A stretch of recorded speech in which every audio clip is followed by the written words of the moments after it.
Hello friends and welcome back to my channel. My name is Katelyn from Florals.com and today I have a lovely double page layout for you guys. And this one turned out so great and it's simple but also still has a lot going on and hopefully you guys enjoy it. So if you guys are like me, anytime you went somewhere before the pandemic started, you would take a million photos, not just of the scenery, but also of yourself because you gotta hit up that Instagram. You wanted cute photos of yourself during this time, and this is a good reminder. Keep taking photos of yourself, even if you're staying home during the pandemic. Make sure you be able to document it if you so wish, or at least have those photos just to have, even if they don't end up in your scrapbook. I think it's realistic that things are so different that it's nice that we should have those differences documented. So if you guys haven't seen yet, I have shared my August How to Kill a Kit with Style previously on my channel, so go check out that video and I'll have the playlist linked down below in case you guys want to check out the rest of the videos that'll eventually come out using this kit. But it is focused on this wonderful Pink Fresh Studio collection that is so beautiful, and I know I originally said I didn't know what I wanted to scrapbook with it, but I found these photos from a day trip we had taken to Lake George, which is in New York. So this is a couple years ago when we lived in New York still, but I really love how this turned out, and just the blue in the photos from my shirt and from the water and from the sky and a little bit in the mountains is so beautiful, and it almost matches the deep blue that's in this collection, which this is the Joyful Day collection, which I am mixing with a ton of other stuff from my stash. So you guys will see me working on these clusters on the right hand side, which includes a journaling spot from Maggie Holmes. You guys wanted to see me use those. I also use one on the left hand side, but don't use it functionally as a journaling spot, rather just as an embellishment. I mix in some puffy stickers from Illustrated Faith. I mix in a different Pink Fresh Studio collection with those enamel stickers, and then I also have the die cuts from the Joyful Day collection, which come up here and there, and a little butterfly, which is just from Recollections. Just some good old stuff, mixing and matching. And to be honest, I thought I was going to use a ton more paper on this set, but I ended up just leaving it plain and simple, and I adore this background paper. And originally I wanted my title to include the word wildflowers, however that didn't end up coming to fruition because that is a very long word that requires a ton of letters. But here I go and add a doily, which is a Martha Stewart doily from my latest haul, which I shared over on Patreon. If you guys are interested, you can check that out, linked down below. And it's from Martha Stewart from Michaels, and it's a beautiful light blue, which just helps bring in more of those blues from the photos themselves. Here I'm also cutting up some of those little squares, which are from the 6x6 paper pad from the Joyful Day collection. And I don't end up using any of them, but it's important to pay attention to those cut aparts because they can serve as some wonderful embellishments for your pages if you don't have the full collection. Now, if you guys haven't seen the kit video, I do have the 12x12, the 6x6, and the ephemera, but that's all I have from this collection. So if you're looking for a bit more, cut aparts can really help with that. Here's where I start pulling out my washi tape colors, and I have this one that's a arrow pattern from Simple Stories Carpe Diem, which is absolutely perfect shade of yellow to go with that Maggie Holmes journaling tag. And it's slightly off from the yellow that's actually in the collection itself, but it still works because it's not a bright yellow. And I put the arrows facing inwards towards each other because I like that directional guideline for eyes to follow to the center or the opposite side of the page. And here I accidentally put my adhesive down, and yes, this washi tape does need adhesive, which is very annoying. It is not sticky at all, but I do miss where I put it and have to use my adhesive remover there to peel it off so it doesn't remain sticky forever. And although I did use my T-square ruler, the washi tape is still a bit crooked, and that's just something I'm going to live with. It's not something that I need to be a perfectionist about. And there I'm writing down the date because I knew I'd forget it. And I actually wrote it down wrong the first time, so I'm glad I double checked again because it was actually the 2nd of October, not the 20th of October. So that could have been bad. Here I try to use this baby pink washi tape, which again matches the die cuts that I've included, the puffy stickers. It matches all of the pink elements, but it kept unwinding in the ripping fashion, so it kept ripping itself off in very small increments. So I gave up on that one and moved on to my thin washi tape from Me and My Big Ideas. I pulled out a pink speckle, a blue speckle, and a black scallop.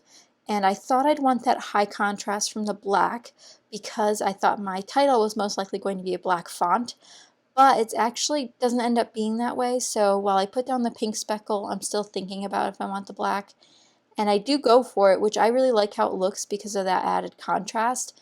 But I really wish I didn't add it maybe, unless I was going to do a black font title, which just doesn't have to be this case. But there are some black elements throughout with the die cuts and the ephemera that I pick out.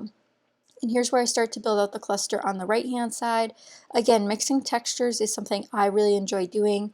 So we have the enamel, the puffy sticker, which is like a soft suede, and then I have these little butterflies, which have this fabric feel to them. And don't do what I do and touch the glue dots, because the glue dots will come off your hand and rip the butterfly. So put them on the paper first, then put the butterfly on top. No hand contact required.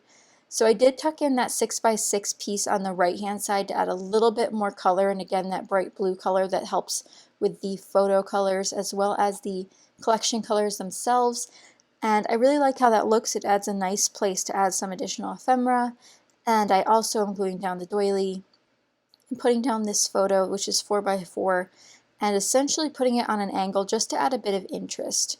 Now I also put down some of the phrase stickers from a different Pink Fresh Studio collection in the bottom right hand corner, and they have a pinkish yellowish watercolor look to them, which I think is really unique. And here's where I decide I'm not going to use that journaling spot for actual journaling. It is a vellum envelope, so for me to actually journal in it, I'd have to journal on the back side anyway. Otherwise it'd give it this weird messy look on the front side. So I'm just using that one to serve as ephemera, and the tag on the right hand side in that pocket will serve as my hidden journaling, whereas the date and things will go on that pink oval shape on the right hand side as well. So journaling on the right for the most part, and then you guys will see where I end up placing my title. But I end up creating a little cluster above the tag on the right hand side, just with some of the ephemera from the die cut pack, because it is, one, so beautiful, and two, I wanted to fill that space with a little bit of something. So I used that little banner as well as a tag that has some words on it. And then I jump right into the title. So this is a font that I picked up, again, featured in a Patreon haul, that I picked up from Tuesday Morning a little bit ago, and I really love this blue color, and it matches this collection so perfectly. I think I might actually keep it out to go with this collection because it does match that blue very, very well, and it's got this interesting shiny texture to it. So I end up going with the title Amidst the Lake Breeze, because like I said, this is Lake George up in the Adirondacks area of New York State. If you guys haven't been, it is very beautiful, and pretty much secluded if you guys go on like the hike areas and stuff. So if you're looking for a social distancing trip, maybe that would be one that you could go on. During this summer, however, it was very, very busy, so it really depends. And here I'm trying to decide if I want to fill up this gap space, but I kind of like it the way it is. I like the gap on the right hand side until I find these stickers, which are part of my kit, and pull them in to emphasize the title. So just some pink chevrons to really emphasize that, read this, you know, the breeze is nice. You can see it in my hair in some of the shots that the breeze is picking it up. And to finalize this layout, not the exact final touches, but some of the final touches include my Maggie Holmes sticker book. As you guys know, I'm on an effort to finish this thing off as soon as possible because this is my most well-loved sticker book, and I just adore it, and I do end up pulling quite a few things out. I pull in a date spot, some phrase stickers, a bow sticker, some little, I wouldn't call them necessarily word stickers, and here I actually switch out that date sticker to go for the bright blue. But that bright blue from Pink Fresh Studio also matches the one from the Maggie Holmes collection, which is really, really great because that bright blue is like a purpley blue and very hard to match otherwise. Here's where I pull in another set of phrase stickers. These ones say Chasing Dreams, and I just like that it brought in a little bit more black and helped fill in this awkward gap at the bottom. And I just really like that photo of myself. I think the one on the far left is my favorite, but obviously I covered up that one quite a bit. And it's weird to see myself 3 times on one page, essentially in the exact same spot. But I still really like how it came out, and hopefully you guys do too. But now we need to decide on the actual finishing touches. So I auditioned several blue enameled dots, which none of them were a great match. Most of them were royal blue, which is too dark and not purpley enough. So I end up looking into using these wonderful little They're just little pearls, and I really like them because they're easy to use. These are actually from the Christmas section at Michael's, so if you guys are looking to stock up, I would recommend going during the holiday season and looking for those traditional pieces that can be used on a variety of subjects. But after I place those, this layout is complete. Here are the close-ups. Again, I used a ton of different supplies, a lot of Pink Fresh Studio. I really love that title. It's different, it's got a fun font, and even though I don't have a ton of contrast from the black, I still think it works well with that washi tape strip and the couple of black elements on the page. Let me know what you guys think. Again, I adore this background paper and really love how it came out, and hopefully you guys do too. Use a ton of my new supplies as well as some old supplies. But if you guys did enjoy, be sure to give it a thumbs up and subscribe. As always, I'll have tons of links down below, including products used, playlists to watch, and Patreon if you're interested in checking it out. I'll also have additional educational resources to educate yourself on how to be anti-racist, because it's not enough to say no against racism. We have to be actively anti-racist every day to make a difference in this world. But I hope you guys did truly enjoy. Thank you so very much for watching, and I will see you guys in the next process video. Bye guys!